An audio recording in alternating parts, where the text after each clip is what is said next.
Hello everyone, welcome to RPIT Medical Campus. This is Dr. Priyanka Chauhan working as an assistant professor in physiotherapy department. Today the topic of discussion is maxillary artery and its branches. The maxillary artery is the branch of the external carotid artery which go forward into the maxilla, and it is divided into the three parts. Now we will see the branches of these three parts. Now the first part. First part have a 5 branches from here to here. This is first part of maxillary artery. Now, this is pterygotympanic fissure. It gives first branch which enter into pterygotympanic fissure. It is called as a deep auricular artery because it passes deep into the ear. Now, this is foramen spinosum. The second branch it gives to which enter into the foramen spinosum, it is middle meningeal artery. This one is the middle meningeal artery. Now between these two arteries, we have a third branch which come anterior to the pterygotympanic fissure. Hence it is called as a anterior tympanic artery. Now this is foramen ovale. Here one branch which enter into the foramen ovale is called as an accessory meningeal artery. Now the last branch of first part is this one, which is known as an inferior alveolar artery because it comes inferiorly and supply this alveoli. Here this is mandible bone as I told in previous video, and here we have a mandibular canal. So this inferior alveolar artery passes through this canal and supply this alveoli. Now from here, this blue line, second part start.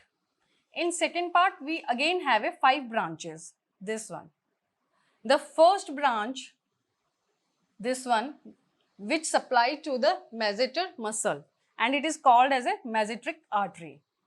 The next, it gives 2 branches to the pterygoid, to the lateral and middle part of pterygoid, which are called as, this is middle pterygoid artery and this is lateral pterygoid artery.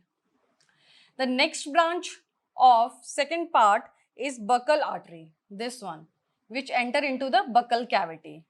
Therefore, it is called as a buccal artery. Now, the last branch of second part is this one, deep temporal artery. This is called as a deep temporal artery because it cannot be palpated. As I told you in my previous video, where the one branch was there of external carotid artery, which is known as a superficial temporal artery because that can be palpated. But this artery, we cannot palpate it.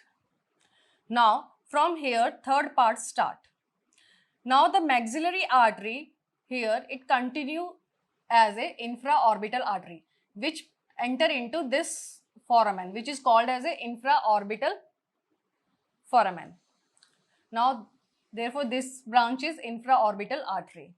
Now, here we have one more branch which enter into the pterygoid canal. Therefore, it is called as a artery to pterygoid canal. Now, the third part of maxillary artery is this one, pharyngeal artery. And here we have one more foramen which is called as a sphenopalatine foramen, which is present here. It gives branch which enter into this foramen. Now, the last branch of this third part is descending palatine artery, this one.